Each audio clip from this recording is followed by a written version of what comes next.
गिर रही है रोशनी, एक सुबह फिर आएगी, माना मुश्किल डगर मेरा, पर ये मन कहाँ गरीब है यकीन खुद पर मुझे, मंजिल मुझे मिल जाएगी। दर्शकों नमस्कार, डीडी बिहार की मॉर्निंग लाइव शो बिहार बिहान में आप सभी का बहुत बहुत स्वागत है। आज की सुबह आपके साथ आपकी होस्ट मैं हूं मुस्कान और मैं हूं राकेश। बिल्कुल मुस्कान, आपने सही कहा। जिस मंजिल की बात हो रही है वो मंजिल तो हमें तभी मिलेगी जब उसके पहले हम लगन मेहनत करें। और कहते हैं कि सच्ची लगन और मेहनत के बाद जो हमें मंजिल मिलती है वाकई में उसमें हम बहुत सारा जो एंजॉय भी करते हैं और अपने मुकाम तक पहुंचते भी हैं। और उसके लिए ज़रूरी है लगातार मेहनत करते रहना और अच्छे अच्छे विचारों पर चलना। मुस्कान, आपने बिल्कुल सही कहा। और जैसा कि आज दिन की अगर बात की जाए तो आज दिन बड़ा ही शुभ है और जो दिन है रविवार और मौका है गंगा दशहरा का, मौका है माँ गंगा की उपासना का। और कहते हैं कि वैदिक पंचांग के अनुसार जो तिथि सामने आती है उसमें कहा जाता है कि आज के दिन माँ गंगा की उपासना करने से, गंगा दशहरा के मौके पर माँ गंगा की उपासना करने से कई विशेष फल की प्राप्ति होती है और इसी के साथ साथ आरोग्य अमृत की प्राप्ति भी होती है। इसलिए माँ गंगा से हम लोग प्रार्थना करते हैं कि सभी का जीवन सुखमय हो और सभी की मनोकामनाएं पूर्ण हो। राकेश, बिल्कुल। तो चलिए अब इसी के साथ कार्यक्रम को आगे बढ़ाते हैं। स्वागत करते हैं आज के हमारे विशेष मेहमान का। दर्शकों, जब भी हम किसी सफल व्यक्ति को देखते हैं तो सोचते हैं कि कितनी आसानी से इन्हें सब कुछ मिल गया। हालांकि ऐसा नहीं होता, इन्होंने भी काफ़ी मेहनत और संघर्ष किया होता है, तब जाके इन्हें एक उपाधि मिलती है। तो बता दें कि आज के जो हमारे मेहमान हैं ये हैं डॉक्टर पंकज कुमार गुप्ता। आपको बता दें कि ये रामानुजन फेलोशिप IIT दिल्ली और साथ ही adjunct assistant professor university of water resource Canada में कार्यरत है। सर नमस्कार, बहुत बहुत स्वागत है आपका। बहुत बहुत स्वागत है। सादर प्रणाम राकेश जी, सादर प्रणाम मुस्कान जी। मैं आप लोगों के तहे दिल से धन्यवाद देता हूं कि आपने हमें इस पावन धरा पे आमंत्रित किया है और मैं तत्पर हूं कि आपके साथ इस विचार को, अपने विचारों को रखूं। जी पंकज जी, हम ये जानते हैं कि वाटर रिसोर्स पे आप काफ़ी वक्त से काम कर रहे हैं और साथ ही आपको रामानुजन फेलोशिप की उपाधि भी प्राप्त हुई है।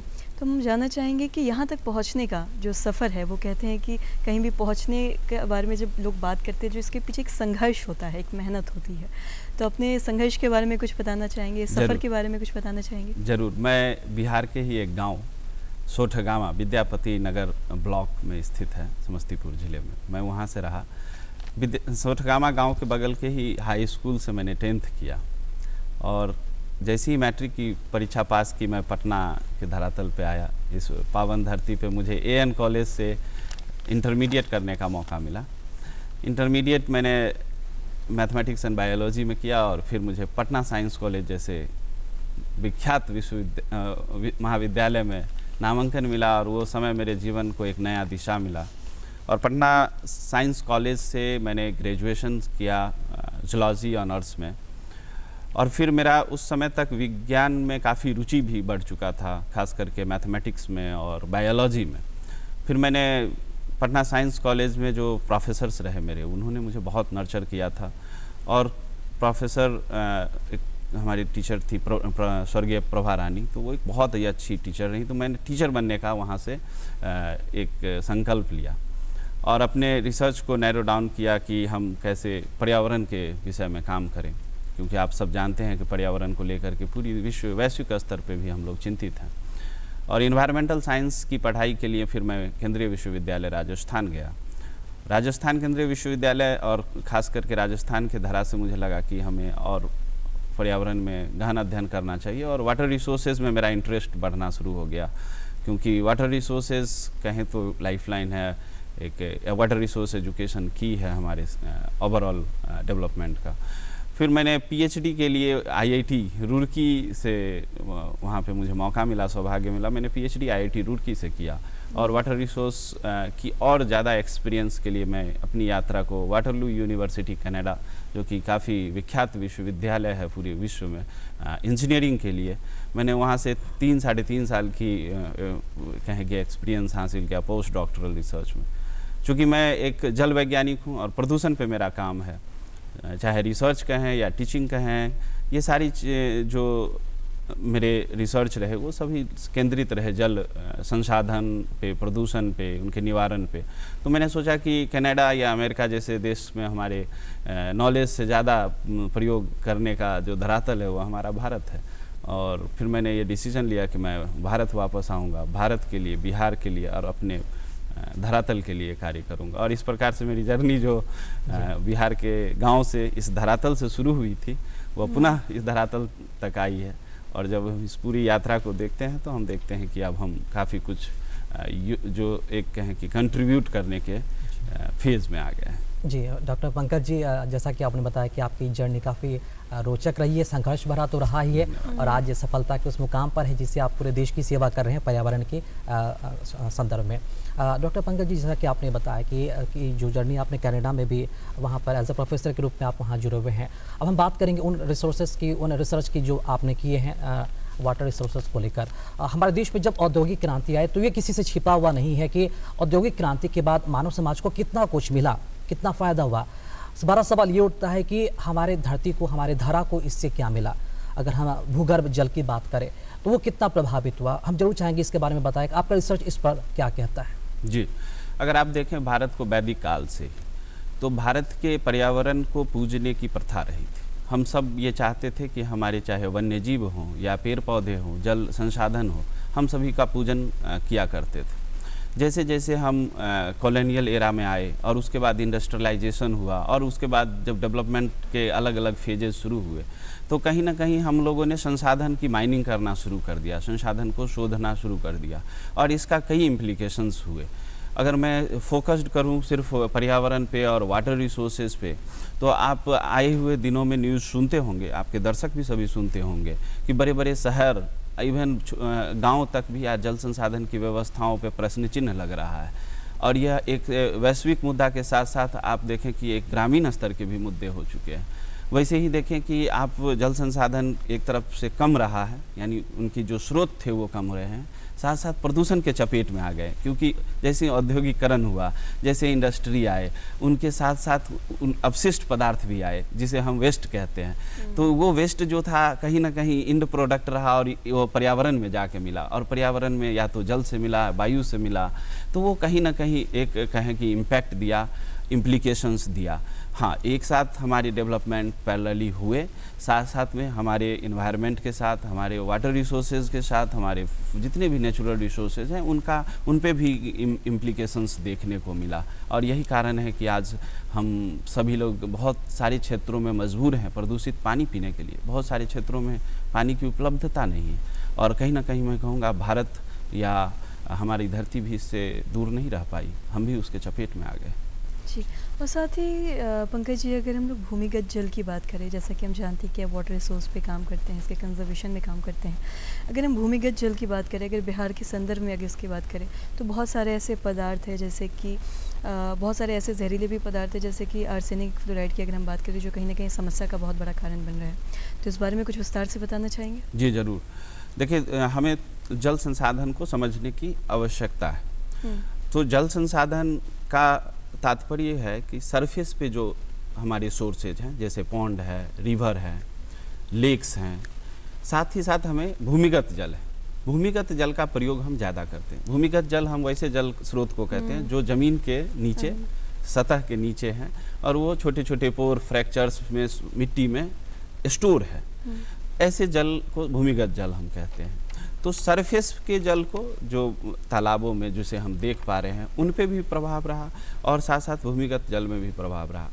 बिहार के संदर्भ में मैं कहूँगा तो बिहार की धरातल में आर्सेनिक की समस्या गंगा रिवर जहाँ जहाँ से गुजर रही है, वैसे क्षेत्र, वैसे ज़िला कह सकते हैं, वैसे क्षेत्रों से आर्सेनिक की समस्या है। थोड़ी बहुत समस्या फ्लोराइड की आपको रोहतास ज़िले के क्षेत्र में है, जहाँ पे थोड़े से कहें कि जो पत्थर हैं वो उस प्रकार के हैं। लेकिन आप नॉर्थ बिहार का अगर कंडीशन देखें या साउथ बिहार में भी जो आप एरिया देखें, बहुत सारे एरिया में आर्सेनिक की, फ्लोराइड की समस्या नहीं है, थोड़े बहुत आर्सेनिक की प्रॉब्लम है। मैं यहाँ पे थोड़ा सा करेक्ट करूँगा कि बहुत सारे लोग सोचते हैं कि बिहार में आर्सेनिक की प्रॉब्लम है। यह ऐसा नहीं है, सिर्फ बिहार के कुछ क्षेत्रों में आर्सेनिक की प्रॉब्लम है। बिहार का मतलब एक बहुत बड़ा भूभाग्य है और उस पूरे भूभाग्य के बहुत सारे क्षेत्र जो हैं अभी भी बहुत ही सुरक्षित हैं।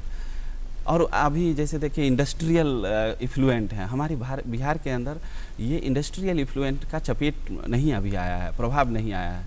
जैसे मैं बहुत सारे क्षेत्रों में भारत में कार्य कर रहा हूँ, जहाँ पे मैं प्रत्यक्ष रूप से कहूँ कि इसका देखता रहा हूँ कि डायरेक्ट इफ्लुएंट को इंजेक्ट कर दिए जाते हैं ग्राउंड वाटर्स में, डायरेक्ट इफ्लुएंट को डिस्चार्ज कर दिए जाते हैं सरफेस पे, फिर वो इन्फिल्ट्रेट करके ग्राउंड वाटर तक चले जाते हैं। लेकिन सौभाग्य से बिहार अभी इस चीज़ से बचा हुआ है। जो थोड़ी बहुत समस्या है आर्सेनिक की और फ्लोराइड की, वो गंगा बेसिन में है, और फ्लोराइड की वो रोहतास के आसपास के क्षेत्रों में है। जी, ये बहुत ही गंभीर विषय है जिसके बारे में हम सभी को सोचना भी होगा और जिस पर आप काम भी कर रहे हैं। तो एक पुराना डेटा का भी हम जिक्र करना चाहेंगे डॉक्टर पंकज जी कि बिहार और यूपी से सटे ऐसे 22 ज़िले हैं जहाँ का जो बोरवेल का जो पानी है वो पीने लायक बिल्कुल नहीं है। तो यहाँ पर ऐसी क्या चीज़ें हैं जो प्रभावित हो रही हैं और ये किस बात की ओर इशारा कर रहा है? जी, बिहार के अंदर जो आप जिन जिलों की बात कर रहे हैं या ऐसे क्षेत्रों में, वो जियोजेनिक आर्सेनिक की समस्या है। कोई इंडस्ट्रियल या कहें कि कोई एंथ्रोपोजेनिक सोर्सेज नहीं है जो मानव ऐड करे, वो इसी नहीं है। हाँ, मानव ने ये जियोजेनिक जो पोल्यूशन है, जो आर्सेनिक है या फ्लोराइड है, इसमें बढ़ावा दिया है। जैसे कि हम सबमर्सिबल लगा करके पंप कर रहे हैं या वाटर पंप हम ज़्यादा कर रहे हैं, तो उसके कारण पाया गया है कि आर्सेनिक की कंसंट्रेशंस बढ़ रही हैं। गंगा बेसिन में हम इरिगेशन के लिए पंप कर रहे हैं ग्राउंड वाटर को, तो उसके कारण हुआ है। लेकिन फिर से मैं एक बात के लिए करूँगा कि ये कुछ ही क्षेत्र में सीमित है, पूरे बिहार में ऐसा सिचुएशन नहीं है। बिहार लकली बहुत ही सेफ है इसके लिए। जी, और साथ ही अगर हम लोग रेन वाटर हार्वेस्टिंग की भी बात करें तो कहीं ना कहीं बहुत ज़्यादा ज़रूरी है आज। साथ ही हम इसके आपसे जानना चाहेंगे कि क्यों ज़रूरी है, और साथ ही एक और चीज़ पे मैं आपसे जानना चाहूँगी, डिसेंट्रलाइज वाटर रिसोर्स पे भी आप कुछ बताना चाहेंगे? ये बहुत ही बढ़िया आपका प्रश्न है मुस्कान जी। भारत के अंदर या विश्व के अंदर भी आप देखें, पॉलिसीज़ लेवल पे सेंट्रलाइज चीज़ें ज़्यादा हुई। जैसे अभी टैप वाटर सप्लाई सिस्टम ही देखें, एक सेंट्रलाइज्ड काइंड ऑफ स्कीम है। लेकिन हमें वाटर रिसोर्स मैनेजमेंट के लिए डिसेंट्रलाइज सिस्टम्स के तरफ बढ़ना चाहिए। डिसेंट्रलाइज सिस्टम कहते हैं कि जो धरातल की व्यवस्था है, जिस ज्योग्राफी की आप बात कर रहे हैं, उस ज्योग्राफी को समझें, वहाँ के वाटर रिसोर्सेज को समझें, वहाँ के वाटर के कंडीशंस को समझें, वहाँ के पर्यावरण को समझें, वहाँ के क्लाइमेट को समझें, और फिर वाटर रिसोर्स मैनेजमेंट और प्लानिंग की जो भी एक्टिविटी आप प्लान कर रहे हैं वो करें। इसे बोलते हैं डिसेंट्रलाइज्ड वाटर रिसोर्स मैनेजमेंट। अब जैसे हरियाणा में मैं अगर वाटर रिसोर्स मैनेजमेंट करूं या राजस्थान में मैनेजमेंट करूं, तो मैं वहाँ की वातावरण को, वहाँ के धरातल को समझूंगा और फिर वहाँ पे हम उस टेक्निक्स को यूज़ करेंगे। बिहार के लिए वो चीज़ें अलग होंगी। बिहार की धरातल को समझूंगा, बिहार की जो क्लाइमेट है, वाटर रिसोर्सेज हैं, उनको समझ करके यहाँ करेंगे। इसे बोलते हैं डिसेंट्रलाइज। इवन बिहार में भी मधुबनी ज़िले का अगर आप वाटर रिसोर्स मैनेज कर रहे हैं तो आप मधुबनी को आपको समझना पड़ेगा, वहाँ की कंडीशन को समझना पड़ेगा। रोहतास ज़िले का अलग ढंग से आपको मैनेजमेंट करना पड़ेगा, जिस चीज़ की आवश्यकता है। और रेन वाटर हार्वेस्टिंग के लिए भी हमें डिसेंट्रलाइज प्रोसेस में जाना पड़ेगा। सौभाग्य से बिहार के अंदर रेन वाटर हार्वेस्टिंग थोड़ा कम रिक्सी अफेयर है, नहीं तो और सब क्षेत्रों में आप देखें भारत के, तो वहाँ रेन वाटर हार्वेस्टिंग एक रिक्सी अफेयर है। भारत के धरातल में अगर आप देखें जितने भी औद्योगिक क्षेत्र हैं, जैसे कि कानपुर है, जैसे कि पंजाब का बहुत सारा, हिमाचल का आप बद्दी क्षेत्र देख लें, या आप ऐसे जहाँ फार्मास्यूटिकल कंपनीज हैं हिमालय में, वैसे क्षेत्र देख लें, वहाँ आप रेन वाटर हार्वेस्टिंग करेंगे तो साथ साथ में पोल्यूटेंट को भी पुल करेंगे ग्राउंड वाटर में। लेकिन बिहार के धरातल में अगर आप रेन वाटर हार्वेस्टिंग करेंगे तो रिलेटिवली सेफ रहेंगे। रिक्स यहाँ भी है, क्योंकि रिक्स यहाँ है क्योंकि हम फर्टिलाइजर्स यूज़ कर रहे हैं, रिक्स यहाँ है क्योंकि हम पेस्टिसाइड्स यूज़ कर रहे हैं। फॉर्चुनेटली इंडस्ट्री के केस में हम सेफ हैं। मतलब कि हम अगर ये समझे कि भौगोलिक स्थिति सभी जगहों की अलग अलग होती है, अलग अलग होती उसके हिसाब से भी जो चीज़ें, उसी के हिसाब से उनको समझ के आपको वाटर रिसोर्स मैनेजमेंट प्लानिंग करना है। अदरवाइज जो भी प्लानिंग आप करेंगे उसमें आप फेल होंगे। अभी आप जैसे मैं एक उदाहरण आपको टैप वाटर सप्लाई सिस्टम से ही लेता हूँ।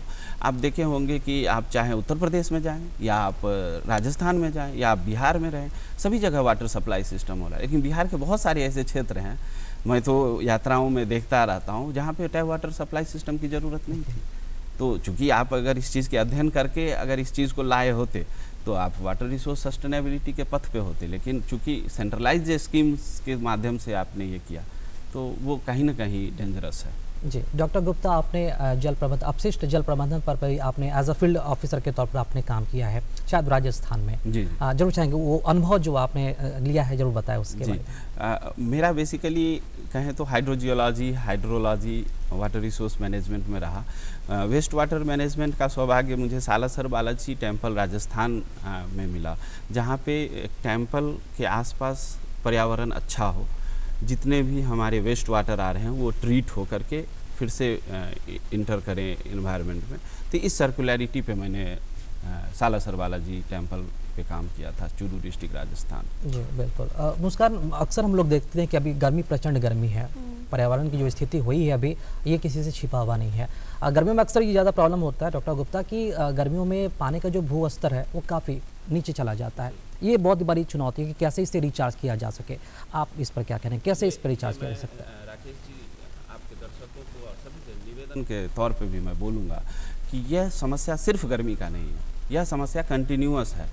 जब भी आप ग्राउंड वाटर को पंप कर रहे हैं, चूँकि ग्राउंड वाटर सिस्टम लिमिटेड है, और अगर आप देखें जो वैज्ञानिक सिद्धांत है, एक लिमिटेड रिसोर्स को पंप कर रहे हैं तो आप कहीं ना कहीं स्टोरेज को कम कर रहे हैं।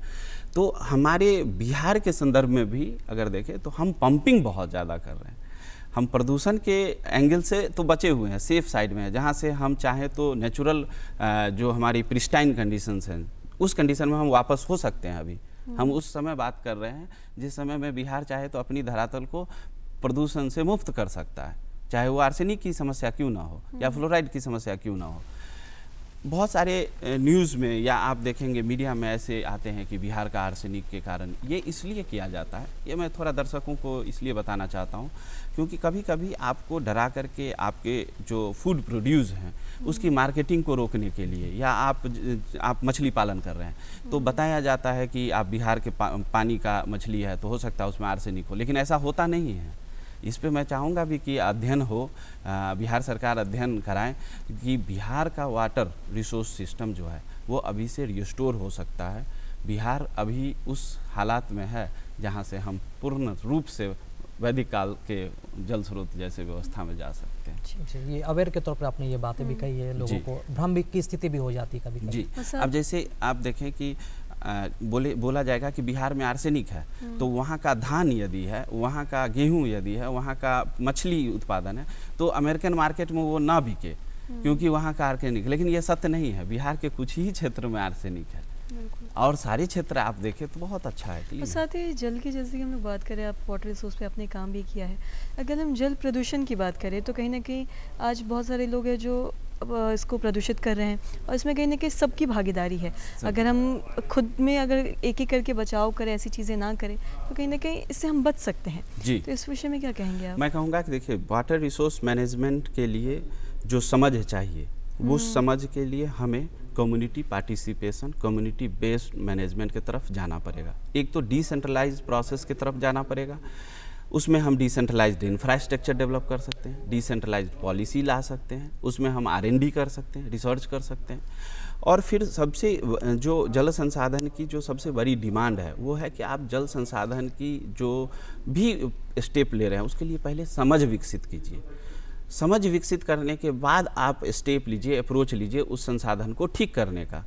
उसके बाद आप कम्युनिटी पार्टिसिपेशन को इम्प्रूव कर करके जिसको बहुत बड़े लागत में आप कर रहे थे उसे छोटे लागत में कर सकते हैं। जैसे मैं एक उदाहरण आपको पॉन्ड रिजुविनेशन का लेता हूं। अभी देखे होंगे कि अभी पूरे भारत में पॉन्ड रिजुविनेशन को लेकर के कई प्रोजेक्ट्स आ रहे हैं। अभी बिहार के अंदर पॉन्ड्स की सिचुएशंस काफ़ी अच्छी है, मछली पालन में भी हम बिहार में बहुत आगे जा चुके हैं। सो इस तरह की समस्या हो जहाँ पे आप नेचुरल कंडीशन में जा सकते हैं तो सिर्फ कम्युनिटी पार्टिसिपेशन से भी आप ठीक कर सकते हैं।